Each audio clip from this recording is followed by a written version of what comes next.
It started as a dare. When our boss, Greg, proposed a team-building exercise, the four of us, Mia, Jason, Leo, and I, were skeptical. But when he mentioned the abandoned fairground on the outskirts of town, we couldn't resist the thrill.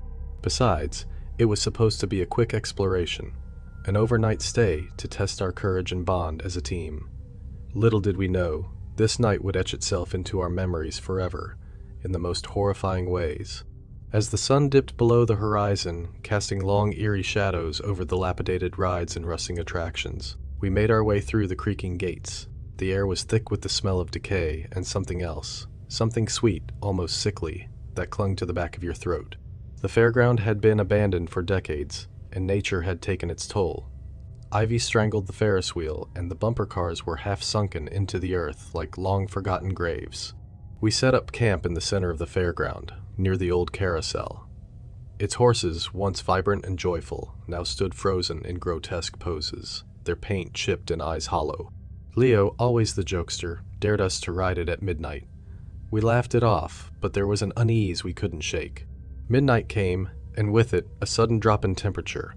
The wind howled through the empty stalls, carrying with it ghostly whispers that sent shivers down our spines. Jason, the bravest among us, approached the carousel. "You guys coming, or are you scared?" he taunted. Mia and I exchanged glances, hesitant but unwilling to back down. Leo, grinning like a madman, was already climbing onto one of the horses. As the carousel creaked to life, the music it played was distorted, a warped version of a tune that might have once been cheerful. The lights flickered erratically, casting eerie shadows that danced around us. We laughed nervously, trying to mask our fear. But then, the horses began to move, not in the gentle, up-and-down motion they should, but in jerky, unnatural movements, as if they were alive and struggling against some unseen force. The carousel spun faster, the music growing louder and more discordant. We tried to jump off, but it was as if the horses wouldn't let us go. Their eyes, once hollow, now glowed with a malevolent light. Panic set in. I screamed, but the sound was swallowed by the cacophony of the carousel. Suddenly, the world around us shifted.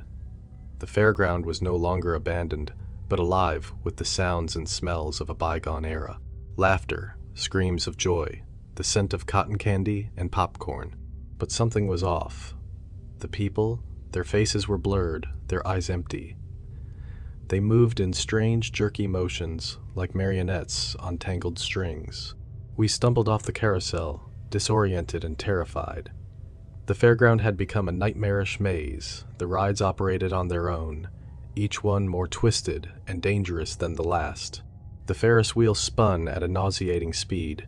The bumper cars crashed with bone-shattering force, and the funhouse mirrors reflected distorted versions of ourselves, twisted and grotesque.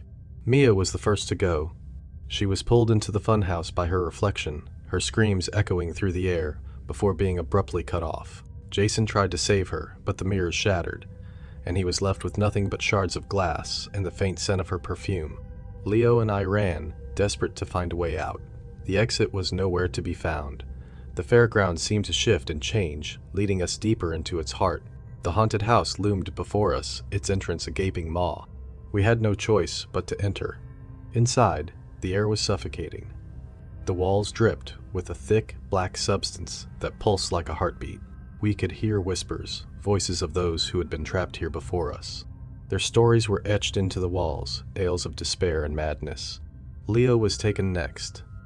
A pair of skeletal hands reached out from the darkness, dragging him into the void. His screams echoed, blending with the whispers until they were indistinguishable.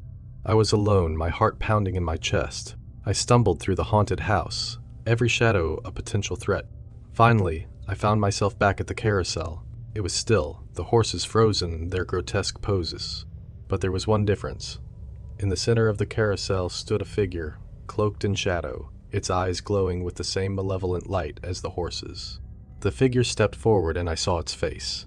It was a reflection of myself, twisted and distorted, a manifestation of my deepest fears. It spoke in a voice that was both mine and not mine, a voice that echoed with the pain and suffering of all those who had been trapped here. "You will never leave," it whispered, and the carousel began to turn again.